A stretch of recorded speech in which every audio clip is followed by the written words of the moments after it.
ഉൽപ്പത്തിയുടെ പുസ്തകം 18-ാം അധ്യായം. ദൈവം സന്ദർശിക്കുന്നു. മാമ്രോയുടെ ഓക്കുമരത്തിന് സമീപം കർത്താവ് അബ്രഹാത്തിന് പ്രത്യക്ഷനായി. വെയിൽ മൂത്ത സമയത്ത് അബ്രഹാം തൻ്റെ കൂടാരത്തിൻ്റെ വാതിൽക്കൽ ഇരിക്കുകയായിരുന്നു. അവൻ തലയുയർത്തി നോക്കിയപ്പോൾ 3 ആളുകൾ തനിക്കെതിരെ നിൽക്കുന്നത് കണ്ടു.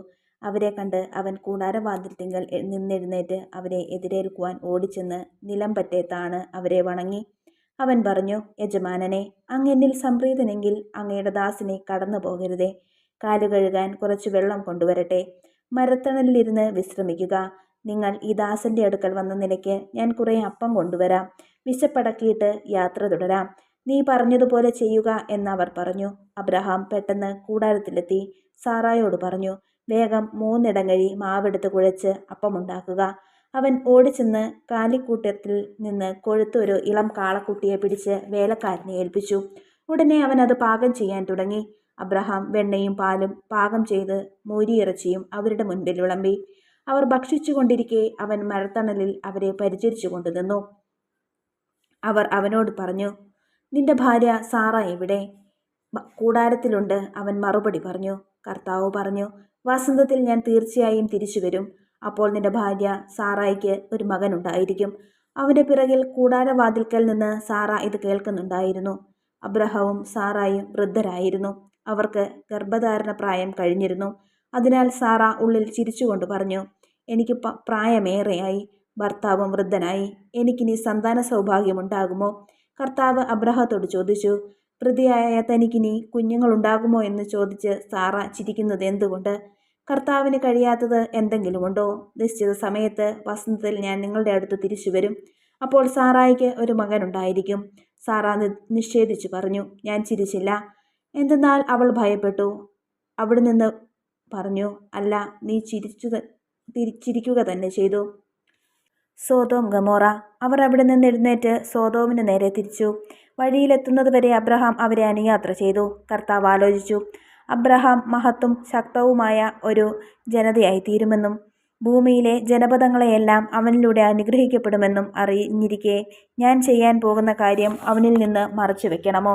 ഞാൻ അവനെ തിരഞ്ഞെടുത്തിരിക്കുന്നത് നീതിയും ന്യായവും പ്രവർത്തിച്ച കർത്താവിൻ്റെ വഴിയിലൂടെ നടക്കാൻ തൻ്റെ മക്കളോടും പിന്മുറക്കാരോടും അവൻ കൽപ്പിക്കുന്നതിനും അങ്ങനെ കർത്താവ് അവനോട് വാഗ്ദാനം ചെയ്തത് പൂർത്തിയാകുന്നതിനും വേണ്ടിയാണ്.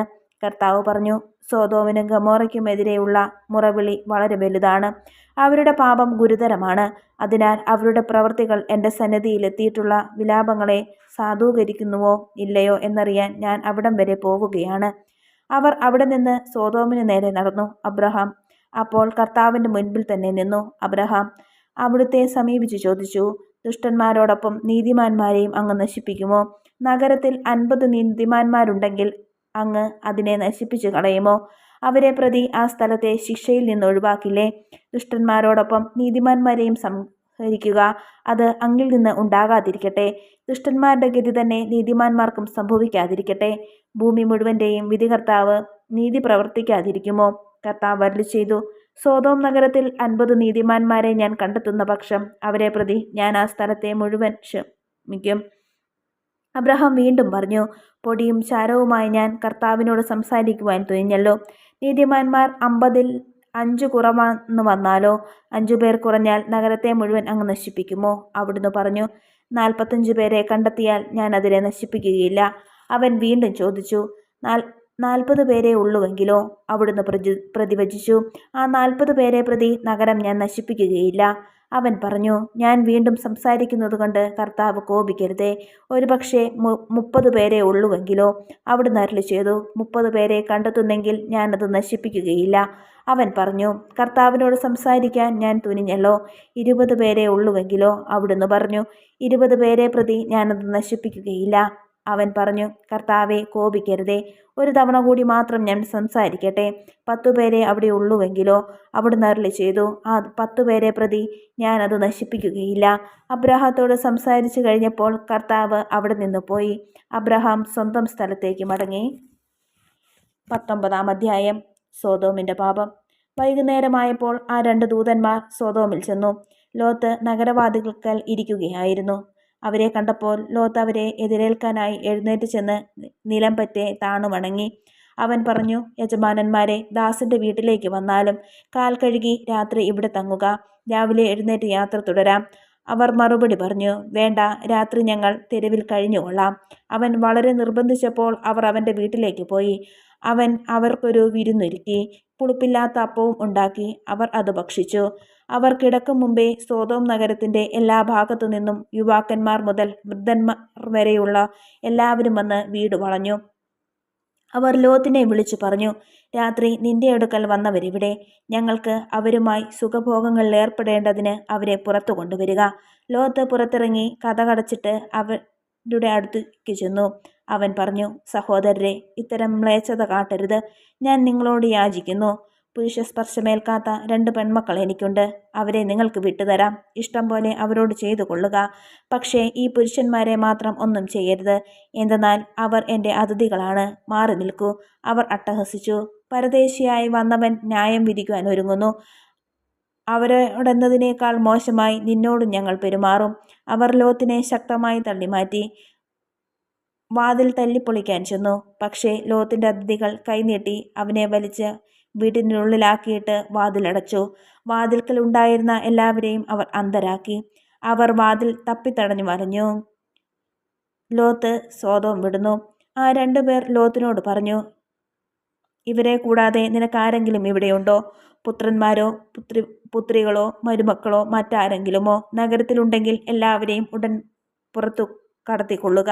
ഈ സ്ഥലം ഞങ്ങൾ നശിപ്പിക്കാൻ പോവുകയാണ്.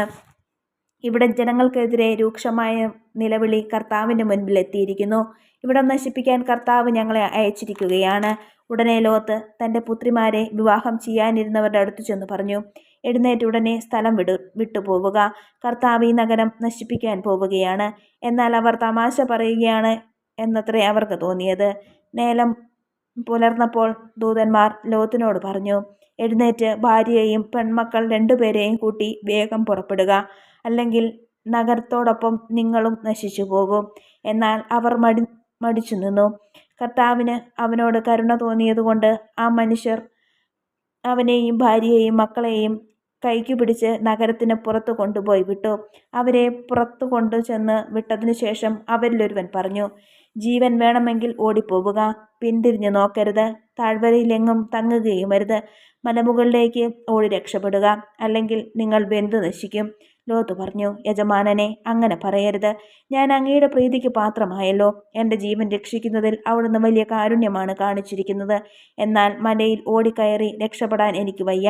അപകടം എന്നെ പിടികൂടി ഞാൻ മരിച്ചേക്കുമെന്ന് ഭയപ്പെടുന്നു. ഇതാ ആ കാണുന്ന പട്ടണം ഓടി രക്ഷപ്പെടാവുന്നത്ര അടുത്താണ്. ചെറുതുമാണ്. ഞാൻ അങ്ങോട്ട് ഓടി രക്ഷപ്പെട്ടുകൊള്ളട്ടെ. അത് ചെറുതാണല്ലോ. അങ്ങനെ എനിക്ക് ജീവൻ രക്ഷിക്കാം. അവൻ പറഞ്ഞു, ശരി, അക്കാര്യം ഞാൻ സ്വീകരിച്ചിരിക്കുന്നു. നീ പറഞ്ഞ പട്ടണത്തെ ഞാൻ നശിപ്പിക്കുകയില്ല. വേഗമാകട്ടെ, അങ്ങോട്ട് ഓടി രക്ഷപ്പെടുക. നീ അവിടെ എത്തും വരെ എനിക്കൊന്നും ചെയ്യാനാവില്ല. ആ പട്ടണത്തിന് സോവാർ എന്ന് പേരുണ്ടായി. സോദോം ഗൊമോറ നശിക്കുന്നു. ലോത്ത് സോവാറിൽ എത്തിയപ്പോൾ സൂര്യൻ ഉദിച്ചു കഴിഞ്ഞിരുന്നു. കർത്താവ് ആകാശത്തിൽ നിന്ന് സോദോമിൽ ഗമോറയിലും അഗ്നിയും ഗന്ധകവും വർഷിച്ചു. ആ പട്ടണങ്ങളെയും താഴ്വരകളെയും അവയിൽ നിവാസികളെയും സസ്യലതാദികളെയും അവിടുന്ന് നാമാവശേഷമാക്കി. ലോത്തിന്റെ ഭാര്യ അവന്റെ പിറകെ വരികയായിരുന്നു. അവൾ പിന്തിരിഞ്ഞു നോക്കിയതുകൊണ്ട് ഒരു ഉപ്പുതൂണായി തീർന്നു. അബ്രഹാം അതിരാവിലെ എഴുന്നേറ്റ് താൻ കർത്താവിന്റെ മുൻപിൽ നിന്ന സ്ഥലത്തേക്ക് ചെന്നു. അവൻ സോദോമിനും ഗമോറയ്ക്കും താഴ്വര പ്രദേശങ്ങൾക്കും നേരെ നോക്കി. തീച്ചൂളയിൽ നിന്നെന്ന പോലെ ആ പ്രദേശങ്ങളിൽ നിന്നെല്ലാം പുക പൊങ്ങുന്നത് കണ്ടു. താഴ്വരങ്ങളിൽ നഗരങ്ങൾ നശിച്ചപ്പോൾ ദൈവം അബ്രാഹത്തെ ഓർത്തു. ലോത്ത് പാർത്തിരുന്ന ഈ നഗരങ്ങളെ നശിപ്പിക്കുവാൻ അവിടുന്ന് ലോത്തിനെ നാശത്തിൽ നിന്ന് രക്ഷിച്ചു. മൊവാബ്യർ, അമേന്യർ. സോവാറിൽ പാർക്കാൻ ലോത്തിന് ഭയമായിരുന്നു. അതുകൊണ്ട് അവൻ തൻ്റെ 2 പെൺമക്കളോടുകൂടെ അവിടെ നിന്ന് പുറത്തു കടന്ന് മലയിൽ ഒരു ഗുഹയ്ക്കുള്ളിൽ പാർത്തു. മൂത്തവൾ ഇളയവളോട് പറഞ്ഞു, നമ്മുടെ പിതാവിന് പ്രായമായി. ലോക നടപ്പനുസരിച്ച് നമ്മോട് സംഗമിക്കുവാൻ ഭൂമിയിൽ വേറൊരു പുരുഷനുമില്ല. അപ്പനെ വീഞ്ഞു കുടിപ്പിച്ച് നമുക്ക് അവനോടൊന്നിച്ച് ശയിക്കാം. അങ്ങനെ അപ്പൻ്റെ സന്താന പരമ്പര നിലനിർത്താം. അന്നു രാത്രി പിതാവിനെ അവർ വീഞ്ഞു കുടിപ്പിച്ചു. മൂത്തവൾ പിതാവിൻ്റെ കൂടെ ശയിച്ചു. അവൾ വന്നു കിടന്നതോ എഴുന്നേറ്റ് പോയതോ അവൻ അറിഞ്ഞില്ല. പിറ്റേന്ന് മൂത്തവൾ ഇളയവളോട് പറഞ്ഞു, ഞാൻ ഇന്നലെ അപ്പനോടൊന്നിച്ച് ശയിച്ചു. ഇന്ന് നമുക്കവനെ വീഞ്ഞു കുടിപ്പിക്കാം. ഇന്ന് നീ പോയി അവൻ്റെ കൂടെ ശയിക്കുക. അങ്ങനെ അപ്പൻ്റെ സന്താന പരമ്പര നമുക്ക് നിലനിർത്താം. അന്ന് രാത്രിയിലും അവർ പിതാവിനെ വീഞ്ഞു കുടിപ്പിച്ചു. ഇളയവൾ അവനോടൊന്നിച്ച് ശയിച്ചു. അവൾ വന്ന് കിടന്നതോ എഴുന്നേറ്റ് പോയതോ അവൻ അറിഞ്ഞില്ല. അങ്ങനെ ലോത്തിന്റെ 2 പുത്രിമാരും തങ്ങളുടെ പിതാവിൽ നിന്ന് ഗർഭിണികളായി. മൂത്തവൾ ഒരു മകൻ ജനിച്ചു. മോവാബ് എന്ന് അവന് പേരിട്ടു. ഇന്നുവരെയുമുള്ള മൊവാബ്യരുടെ എല്ലാം പിതാവാണ് അവൻ. ഇളയവൾക്കും ഒരു മകൻ ജനിച്ചു. ബെൻ-അമി എന്ന് അവന് പേരിട്ടു. ഇന്നുവരെയും ഉണ്ടായിട്ടുള്ള അമ്മേന്യരുടെ എല്ലാം പിതാവാണവൻ. എൻ്റെ പുസ്തകം 7-ാം അധ്യായം. മനുഷ്യജീവിതം നിർബന്ധിത സേവനം മാത്രമല്ല, അവൻ്റെ ദിനങ്ങൾ കൂലിക്കാരൻ്റെ ദിനങ്ങൾക്ക് തുല്യമല്ലോ. അടിമ തണലിനു വേണ്ടി എന്ന പോലെ, കൂലിക്കാരൻ കൂലിക്ക് വേണ്ടി എന്ന പോലെയും ശൂന്യതയുടെ മാസങ്ങളും ദുരിതങ്ങളുടെ രാവുകളും എനിക്ക് ലഭിച്ചിരിക്കുന്നു. ഉറങ്ങാൻ കിടക്കുമ്പോൾ എപ്പോഴാണ് പ്രഭാതമാവുക എന്ന് ഞാൻ ചിന്തിക്കുന്നു. എന്നാൽ രാത്രി നീണ്ടതാണ്. പ്രഭാതം വരെ ഞാൻ കിടന്നുരുളുന്നു. പുഴുക്കളും മാലിന്യവും എൻ്റെ ശരീരത്തെ പൊതിഞ്ഞിരിക്കുന്നു. എൻ്റെ തൊലി വിണ്ടുകീറി ചലമൊഴുകുന്നു. എൻ്റെ ദിനങ്ങൾ നെയ്ത്തുകാരൻ്റെ ഓടത്തേക്കാൾ വേഗത്തിൽ കടന്നു പോകുന്നു. പ്രത്യാശയില്ലാതെ അസ്തമിക്കുന്നു. എൻ്റെ ജീവൻ ഒരു ശ്വാസം മാത്രമാണെന്ന് അനുസ്മരിക്കണമേ. എൻ്റെ കണ്ണുകൾ ഇനി ഒരിക്കലും നന്മ ദർശിക്കുകയില്ല. എന്നെ കാണാറുള്ള കണ്ണുകൾ പിന്നീടൊരിക്കലും എന്നെ കാണുകയില്ല. നീ എന്നെ നോക്കിയിരിക്കെ ഞാൻ പോയി കഴിഞ്ഞിരിക്കും. മേഘങ്ങൾ മാഞ്ഞു മറയുന്നതുപോലെ പാതാളത്തിൽ പതിക്കുന്നവൻ മടങ്ങി വരികയില്ല. അവൻ തൻ്റെ വീട്ടിലേക്ക് ഒരിക്കലും തിരിച്ചു വരുന്നില്ല. അവൻ്റെ ഭവനം ഇനി അവൻ അറിയുകയില്ല. അതിനാൽ എനിക്ക് നിശബ്ദത പാലിക്കാൻ കഴിയുകയില്ല. എൻ്റെ ഹൃദയവ്യഥകൾക്കിടയിൽ ഞാൻ സംസാരിക്കും. എൻ്റെ മനോവേദനകൾക്കിടയിൽ ഞാൻ സങ്കടം പറയും. അങ്ങ് എനിക്ക് കാവലേർപ്പെടുത്താൻ ഞാൻ കടലോ കടൽ ജന്തുവോ? എൻ്റെ കിടക്ക എന്നെ ആശ്വസിപ്പിക്കും.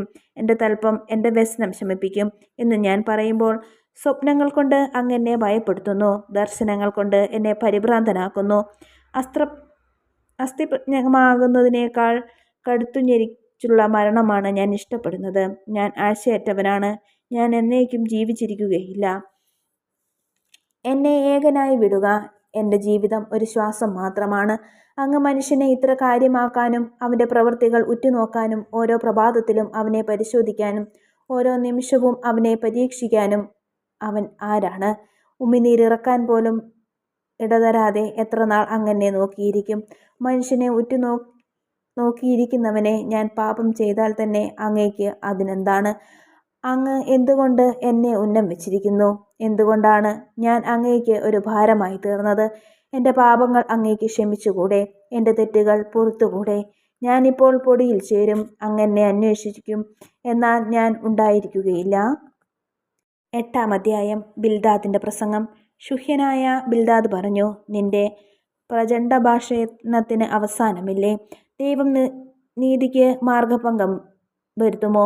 സർവശക്തൻ ന്യായം വളച്ചൊടിക്കുമോ? നിന്റെ മക്കൾ അവർക്കെതിരായി പാപം ചെയ്തിരിക്കാം.